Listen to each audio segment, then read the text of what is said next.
जनाब, हमने शो की शुरुआत में पाकिस्तान सुपर लीग की बात की थी, तो अब जरा तफसीली जायजा ले लेते हैं। 10वें एडिशन के लिए प्लेयर्स की ड्राफ्टिंग मुकम्मल हो चुकी है और PSL 10 की प्लेयर्स ड्राफ्टिंग की तकरीब लाहौर के हजूरी बाग में हुई, जहां फ्रेंचाइज के मालिकान और टीम मैनेजमेंट ने अपनी अपनी टीम तश्कील दी है। जिस दौरान सीजन का सबसे महंगा खिलाड़ी कराची किंग्स ने खरीदा है और प्लेटिनियम कैटेगरी में कराची किंग्स ने साबिक ऑस्ट्रेलवी जारे मिजाज बैटर डेविड वार्नर पिक किए हैं।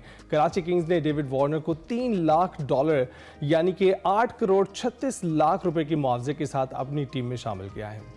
और इसी माहिदे के साथ वार्नर PSL 10 के सबसे महंगे खिलाड़ी बन गए हैं। इसके अलावा कराची किंग्स ने न्यूजीलैंड के केन विलियमसन को भी अपनी टीम में शामिल किया है।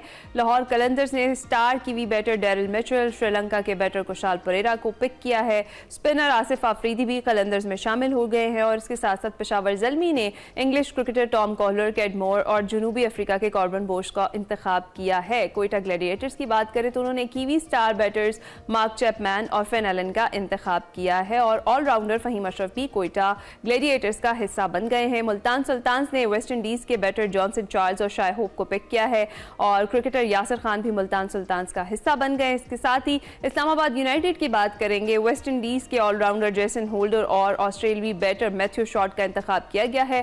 फास्ट बॉलर सलमान इरशाद भी इस्लामाबाद यूनाइटेड का हिस्सा बन गए हैं और साबिक कप्तान सरफराज अहमद समेत कई क्रिकेटर्स PSL 10 में जगह बनाने में नाकाम रहे हैं। ये है जी तमाम तर सूरत हाल और इस पर बात हमारे साथ मौजूद हैं स्टूडियोज में यूसुफ अंजुम साहब। अस्सलाम वालेकुम यूसुफ साहब, कैसे हैं आप? हाँ, बिल्कुल ठीक ठाक अल्हम्दुलिल्लाह। सबसे पहले तो बताएं कैसी रही ड्राफ्टिंग की सेरेमनी और कौन कौन गेस्ट आए हुए थे? चेयरमैन PCB क्या वहाँ मौजूद थे?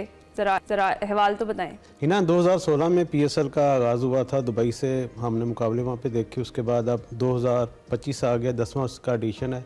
पहली बार ये जो ड्राफ्टिंग सेरेमनी थी ओपन एयर में रखी गई थी, तो एक अच्छा आइडिया था। बड़ा इसमें बेहतरीन चीज़ें वहाँ पे देखने को मिली और 2 साबिक जो चेयरमैन थे PCB के, खालिद महमूद साहब, वो भी उसमें वहाँ पे मौजूद थे। ज़का अशरफ साहब जिनके दौर में ये PSL का आगाज़ हुआ था, उनको भी मदऊ किया गया था। साबिक कप्तान ज़हीर अब्बास भी वहाँ पर थे। इसके साथ जितने भी टीम के मालकान हैं, कोचेज़ हैं, कैप्टन हैं, वो वहाँ पर मौजूद थे। आकिब जवेद नहीं थे क्योंकि आकिब जवेद आपको पता है कि लाहौर कलंदर्स के सब साथ नहीं है, वो पाकिस्तानी टीम के साथ है, इसलिए उनकी जगह पर दूसरे लोग वहाँ पर मौजूद थे। अच्छी तकरीब थी, एक ज़बरदस्त यहाँ वहाँ पर चीज़ें हमने देखने को मिली।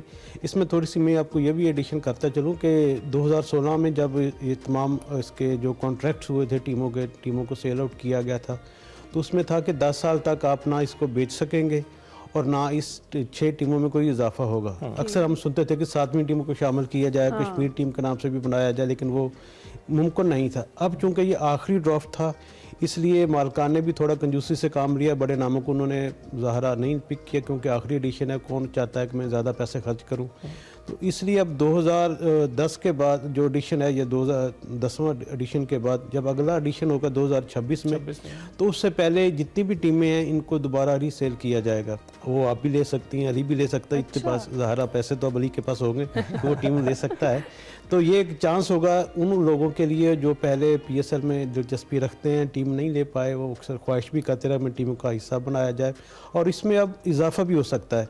तो इम्कान यही है कि एक सियालकोट और ये फैसलाबाद की एक मुश्तरका टीम बन के मेरे ख्याल में अगले जो एडिशन होगा उसमें आएगी।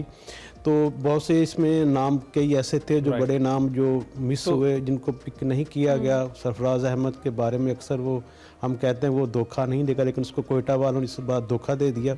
उसको रिलीज किया। उनको अब खिलाने के अलावा कोचिंग में लेकर जाना, ये कैसा है? देखेंगे, सरफराज अहमद को भी सोच लेना चाहिए कि अब एक वक्त होता है हर खिलाड़ी पे, वो अरूज भी आता है, जवाल भी आता है, उसने रिटायर भी होना होता है। सरफराज को PCB ने पहली मेंटोर बना दिया कि उस तरफ कोचिंग की तरफ आ जाए, तो इसलिए कोयटा वालों ने भी सोचा कि सरफराज से बेहतर है कि किसी यंगस्टर को मौका दिया जाए।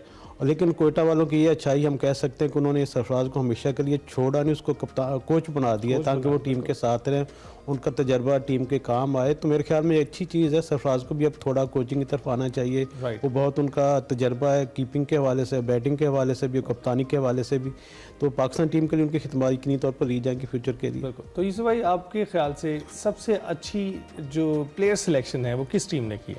देखिए, इस बार मुझे लगता है कि जो होमवर्क था वो कराची वालों का सबसे ज़्यादा अच्छा था उन्होंने खासी मेहनत की है, पहले इतनी मेहनत वो करते रहे लेकिन उसका कोई फल ज़्यादा उनको नहीं मिल पाया। इस बार उन्होंने कोशिश की कि ये जो 10वां एडिशन इसको कामयाब किया जाए। उन्होंने पैसे भी खर्च किए हैं और यकीनी तौर पर डेविड वार्नर का आना उनका टीम का मोराल बूस्ट करेगा। डेविड वार्नर यकीनी तौर पर T20 में गो के रिटायरमेंट ले चुके हैं, लेकिन वो अभी लीग के लिए तो एक मजबूत कैंडिडेट होते हैं हर टीम के लिए, तो उनका आना मेरे ख्याल में एक नेक शगुन है। इससे दूसरे जो खिलाड़ी उनको भी थोड़ा एतमाद में इजाफा होगा। ओवरऑल अगर देखा जाए तो मैं समझता हूँ कि कराची की टीम को इस बार ये फेवरेट होना चाहिए और वो उसको जीतना भी चाहिए क्योंकि उसका कम्बिनेशन सबसे अच्छा दिखाई दे रहा है। ऑन पेपर सबसे अच्छा है, अब फील्ड में वो कैसे परफॉर्म करते हैं, कौन सी टीम अच्छा परफॉर्म करती है, तो बाद में जब 8 अप्रैल से क्योंकि इसका आगाज़ होना है PSL का, अभी तो क्योंकि ड्राफ्टिंग हुई, उसके बाद 19 मई को ही पता चलेगा कि कौन चैंपियन इस बार बनता है। सही है। अच्छा, और ये जिस तरीके से गैर मुल्की प्लेयर्स जो इंटरनेशनल प्लेयर्स हैं उनका आना और उनको उनकी शमूलियत PSL 10 में भी जैसे हमेशा ही होती है हर PSL में, ये पाकिस्तानी क्रिकेट के लिए आपके ख्याल में कितनी फ़ायदेमंद है? देखें, जब PSL का आगाज़ हुआ था तो हम चाह रहे थे कि इसका मुकाबला IPL से किया जाए, लेकिन बदकिस्मती कह लें या जो भी हालात कह लें वो नहीं कर पाए। हम ये भी नहीं कह सकते कि PSL हमारा जो दूसरे या तीसरे दर्जे का ब्रांड बन चुका है। PSL में कुछ खामियां भी थी कि बड़े नाम नहीं आ सके उसमें। अब ये कह सकते हैं कि जो इंडियन लॉबी थी उसने भी खासी मुतहरक रही क्योंकि वो नहीं चाहती कि IPL के मुकाबले में कोई बड़ी लीग खड़ी की जाए। ये बात नहीं है कि हम पैसा खर्च करना नहीं चाहते, पैसा खर्च करना चाहते हैं, लोगों को लाना भी चाहते हैं, लेकिन एक वो होता है ना कि IPL में चूँकि पैसे ज़्यादा मिलते हैं वो क्रिकेटर्स को रोक भी देते हैं कि आपने PSL में हिस्सा नहीं लेना, उसके बदले में आपको इतना हम ज़्यादा मुआवजा देंगे। तो ये रुकावटें थी जिनकी वजह से कुछ बड़े नाम जो हम समझते जिनको आना चाहिए था, क्योंकि PSL एक अच्छा ब्रांड बन चुका था, उसकी बड़ी एक लोग उसकी रिस्पेक्ट भी करते थे, लेकिन वो अभी तक हो नहीं पाया। जो चाहते थे कि फर्स्ट क्लास जो क्रिकेटर्स हैं, बड़े नाम हैं, वो T20 के वो उसमें आए जिस तरह IPL में जाते हैं। हो सकता है कि आने वाले दिनों में जब मामलात अच्छे हों, थोड़े मजीद बेहतर हो, तो अगला जो एडिशन उसमें कुछ बेहतरी नजर आए। किसी के लिए बड़ी हो ना हो, हमारे लिए तो एक ऐसी सीरीज है कि पूरी नजरें जमी होती है और कुछ लोग देखते भी है, फॉलो भी करते हैं। PSL के बाहर भी जो शायकीन, क्रिकेट शायकीन देखते रहते हैं वो कि हमारे PSL में कौन, बहुत से खिलाड़ी हम यहाँ से प्रोड्यूस होकर हमारे पास पहुंचे हैं, अभी नेशनल टीम में खेल रहे हैं। तो अभी ये बताइएगा, PSL वाला सिलसिला इस पे तो डिस्कशन हो गई, लेकिन जो 17 तारीख को टेस्ट सीरीज शुरू हो रही है उसके बारे में कोई बात करता हुआ दिखाई नहीं दे रहा है। शान मसूद के लिए तो दो डाई का मसला है, क्या करेंगे? बिल्कुल अली, आप सही कह रहे हैं कि क्योंकि ICC चैंपियन ट्रॉफी का तज़किरा हो रहा है आजकल इन दिनों, और PSL भी बीच में ड्राफ्टिंग आ गई तो वो भी आ गया, वरना तो लोग चैंपियन ट्रॉफी के अलावा बात ही कोई नहीं करते थे। और चूंकि ये टेस्ट सीरीज़ है, पाकिस्तान के लिए भी बड़ी एक अहम सीरीज़ है, इसमें हम 7 नए खिलाड़ियों को मौका मिला है और यकीनी तौर पर ये जो यंगस्टर जिन्होंने डोमेस्टिक में परफॉर्म किया, जिसमें अबू हुरैरा उन्होंने काफ़ी ज़ाहरा बेहतरीन परफॉर्मेंस दी है, खुर्रम शहजाद का कम बैक हुआ है, तो मेरे ख्याल में अब उनके पास मौका है कि ख़ुद को मनवाएं।